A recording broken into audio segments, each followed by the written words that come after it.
Арабтарға кіріше болған дейді. Арабтардан сен не жаманшылық көрдің негізі? Арабтардан ба? Мынандай жаманшылық көрдім. Қазақтарды зомби қылып, өз ата бабасына емес, сол арабтарға табындырып қойды солар.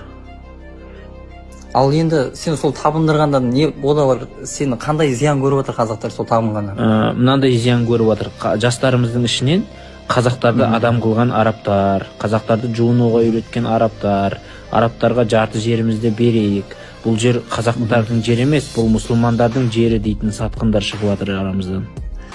Сен тегі бар ғой, біз естімейтін нәрселерді қаяқтан тауып аласың сондай нәрселерді? Сендер өз жамағаттарыңның ішінде жүрсіңдер ғой, сөйлеспейсіңдер де бір-бірімен. Ондай нәрсе айналайын, мен намағам, сен баға сідік дейсің. Отырып алып бар ғой,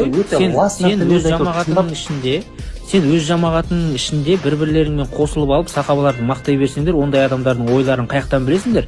Пікір таласып көрмейсіңдер ма? Сол кезде шығады сондай арамзалар іштерінен. Жаныңда жүр сенің сондай адамдар.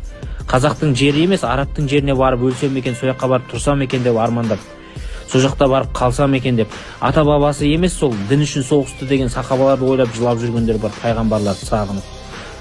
Қазір қазақтың тілі болмаған деді, ана Қабылбектерің 70% сөзіміз арабтікі, 30% орыстікі, сонда бізде не қалады деген кезде біреуің ауыз ашпадыңдар ғой, сол не қылып айтпадыңдар, соған жамағат болып жиналып бәрің жұмыстан қуғызып жібермедіңдер ма?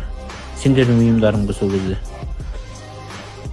Жарқындар барып алып, жаңа анау көкпар деген сахабалардан шыққан ойын деген кезде үндеген жоқсыңдар. Шеше деген баласын тастап кеткен ана дегенде тағы ешкім үндеген жоқ. Анау жарқын деген шығып алып қырқынан шығару деген ол балаға түк қатысы жоқ. Әйелі 40 күннен кейін персуге дайынсың ба деген сөз дегенді айтты, ешкім ештеңе деген жоқ.